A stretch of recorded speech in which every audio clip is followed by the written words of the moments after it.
लागलं प्रेमाचं मालिकेच्या आजच्या भागामध्ये आपण पाहणार आहोत की आता रायासुद्धा त्याच मंदिरात गेलेला असतो, ज्या मंदिरात ऑलरेडी जाऊन आलेली असते ती म्हणजे शशिकला। त्याच वेळेला आता रायाला ते सगळे शब्द आठवतात। त्याला हे सगळं आठवू लागतं की आपल्यासोबत काय काय प्रसंग घडला आहे आणि त्याचबरोबर या सगळ्यामध्ये बिचाऱ्या काहीच मंजिरीची चुकी नसताना सुद्धा तिला या सगळ्या गोष्टीला सामोरं जावं लागलंय। या सगळ्या गोष्टींमुळेच तिला आता खूप जास्त असा त्रास होत असतो। म्हणूनच इकडे मात्र या रायाला सुद्धा खूपच वाईट वाटत असतं। तर गुरुजीकडे असेच काहीसे लोक येत असतात आणि गुरुजी त्यांच्याकडनं पैसे उकळायचं काम करत असतो। मंजिरीला मात्र आता त्या घटना ज्या आहेत त्या झालेल्या असतात त्या सारख्या आठवू लागतात आणि सारखं सारखं तेच आठवून तिला खूप जास्त असा त्रास होत असतो। ती आता विचार करत असते की खरंच मी अपशकुनी आहे का? पण मला माझ्या जीजी आणि अण्णांकडे सुद्धा बघावं लागेल ना। मी या सगळ्या गोष्टींमध्ये अडकून राहिली तर त्यांचा सुद्धा विचार नको का करू? का या सगळ्या गोष्टींमध्ये अडकून राहून माझं सगळं काही वाया घालू? असाच कुठेतरी जो आहे तो आता विचार जो आहे ती आता करत असते।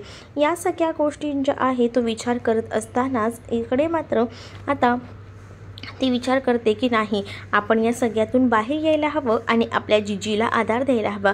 जीजीसुद्धा हे ऐकत असते। खरं तर जीजीलासुद्धा वाईट वाटत असतो। काल जीजी जे काही वागलेली होती ते खरं तर मंजिरीच्या चांगल्यासाठीच वागलेली होती की मंजिरीने सत्य सांगावं, पण मंजिरी काहीच न सांगत असल्यामुळेच हे सगळं काही तिला भीषण पाऊल उचलावं लागलेलं होतं। पण आता जीजीलासुद्धा या सगळ्याचं वाईट वाटत होतं।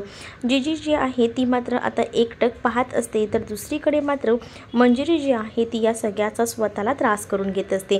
आता त्याच देवळात पोचलेला असतो तो म्हणजे आता राया त्या गुरुजीला जाऊन भेटतो आणि त्या गुरुजीचं सत्य आता बाहेर काढायचं असतं। यासाठी राया तिथे जाऊन बसतो आणि म्हणत असतो की माझ्यासुद्धा जीवनात खूप मोठा अनर्थ घडला आहे, मला तुमची गरज आहे, प्लीज मला सल्ला द्या।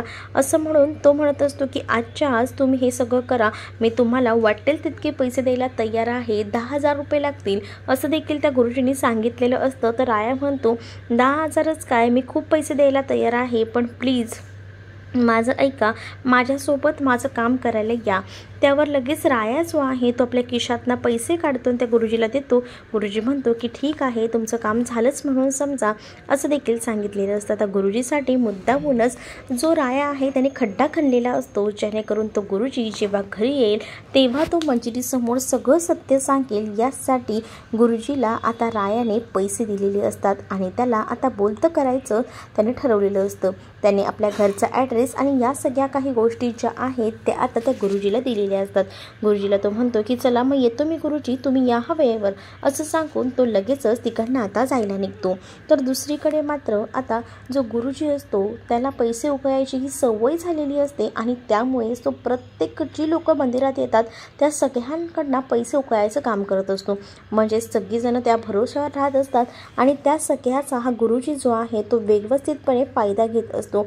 कोणाला सांगत असतो की मला सोनं आणून द्या, इतकं द्या, तितकं द्या, आणि लोकसुद्धा त्याच्यावर विश्वास ठेवून सगळं काही आणून देत असतात। राया मात्र त्याला पैसे देतो आणि तिकडनं निघतो, कारण रायाचं सुद्धा आता मोठं काम झालेलं असतं। दुसरीकडे आता जी शशिकला असते ती घरी आलेली असते आणि जेव्हा शशिकला घरी येते ना तेव्हा तिला तो प्रसंग आठवतो।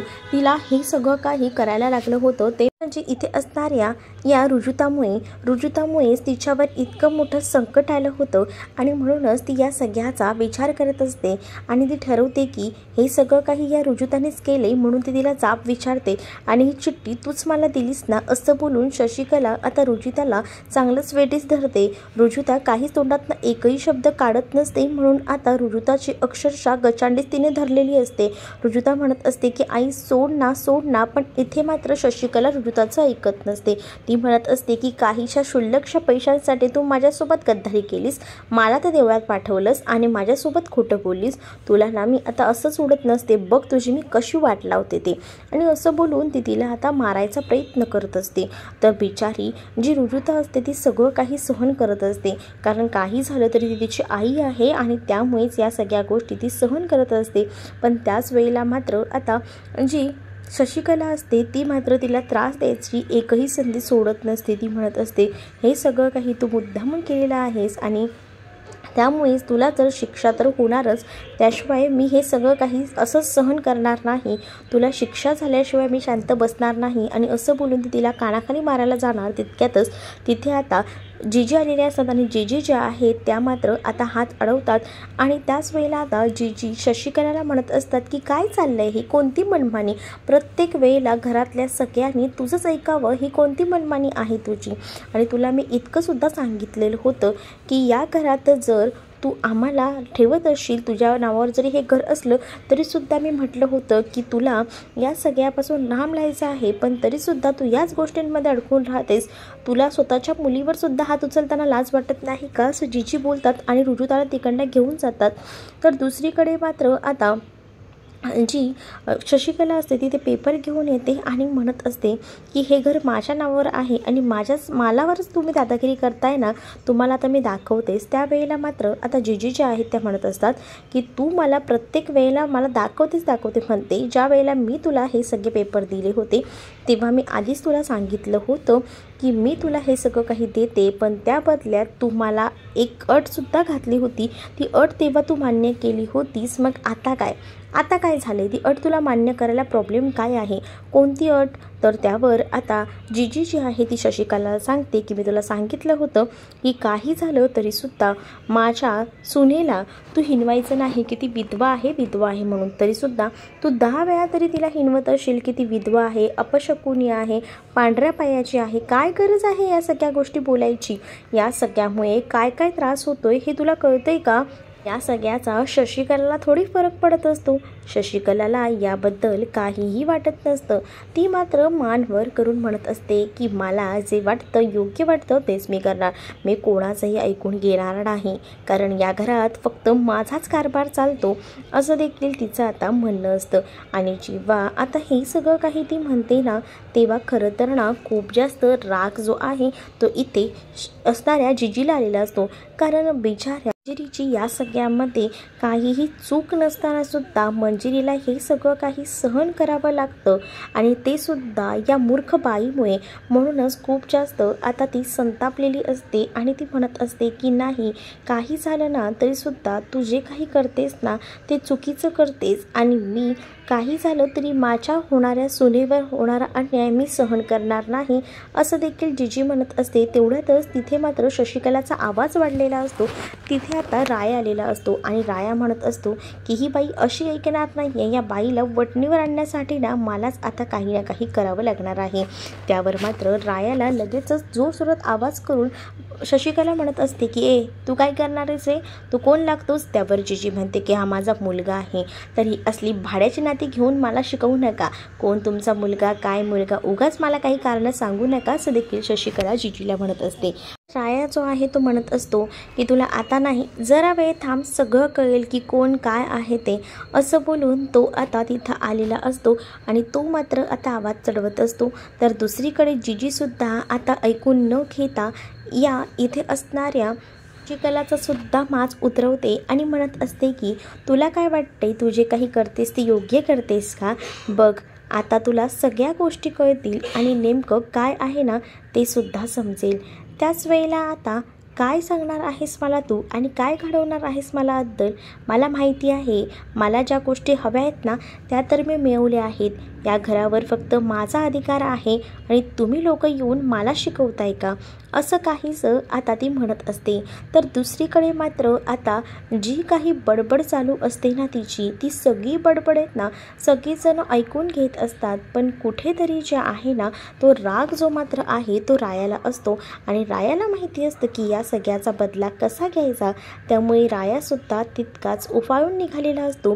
रायाने आधीच त्या गुरुजींना पैसे दिलेले असतात आणि त्या गुरुजींना सांगितलेलं असतं की तुम्ही वेळेवर या आणि ते गुरुजीसुद्धा आता तिथे येऊन पोचणारच असतात.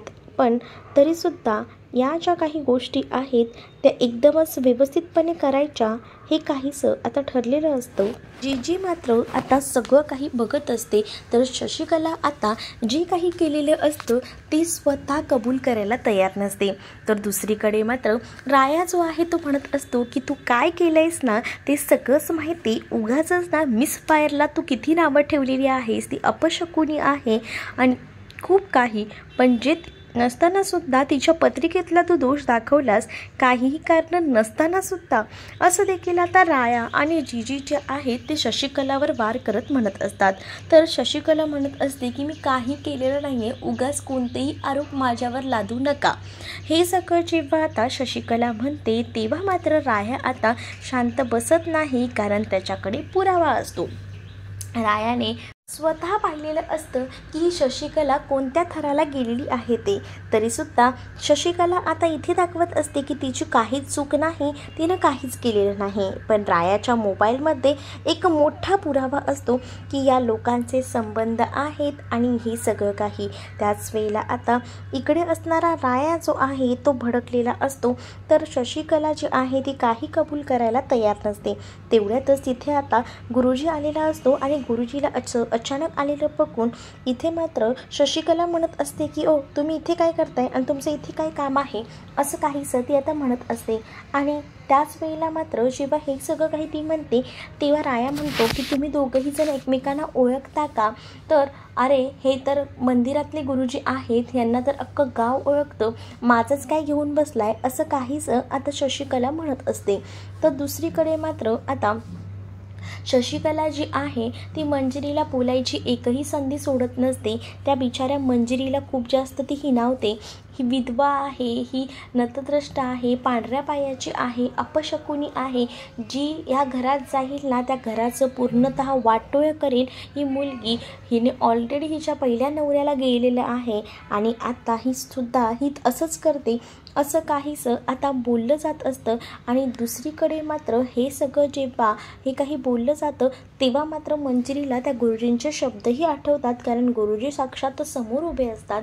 गुरुजींनी सुद्धा आता मंजिरीला असंच काहीसं सांगितलेलं असतं की आपण या कोणाशीही लग्न केलं तर त्याचा जीव धोक्यात येऊ शकतो, कारण आपल्या पत्रिकेत दोष आहे, हे सुद्धा गुरुजींनी सांगितलेलं असतं. हे सगळं काही आता तिथे असणाऱ्या मंजिरीला आठवतं.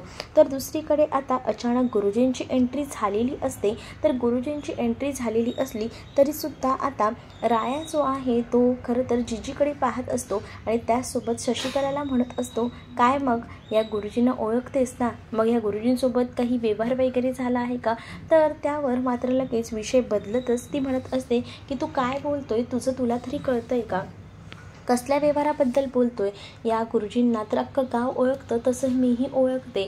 तर दुसरीकडे मात्र आता ऑलरेडी जे काही पैसे असतात ना त्या गुरुजीला हे दिलेले असतात या रायाने, कारण त्यासाठी तर रायाने घरी बोलवलेलं असतं ना त्या गुरुजीला.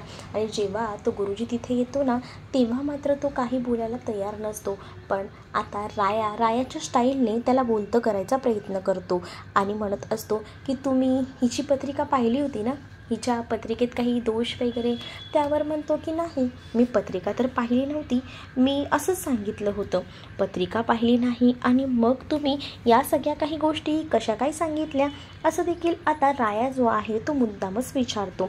राया जो आहे तो विचारत असतो, पण त्यावेळेला मात्र त्याचं तोंडात ना एकही शब्द फुटत नसतो, कारण ना समोर ना शशिकला असते. शशिकला आपल्यासोबत काहीतरी करेल, आपली वाट लावेल, हे सुद्धा आता त्याला माहिती असतं. म्हणून ना त्याच्या तोंडात ना एकही शब्द फुटत नसतो, तो मात्र शांत असतो. तर दुसरीकडे मात्र आता राया जो आहे तो त्याचा गळाच दाबतो. बोलतोयस का की आता मी माझ्या पद्धतीने तुला शिकवू. असं बोलल्यानंतर आता मात्र बोलावंच लागणार असतं आणि तो आता सगळ्या काही गोष्टी ज्या आहेत ना ते बोलून टाकतो.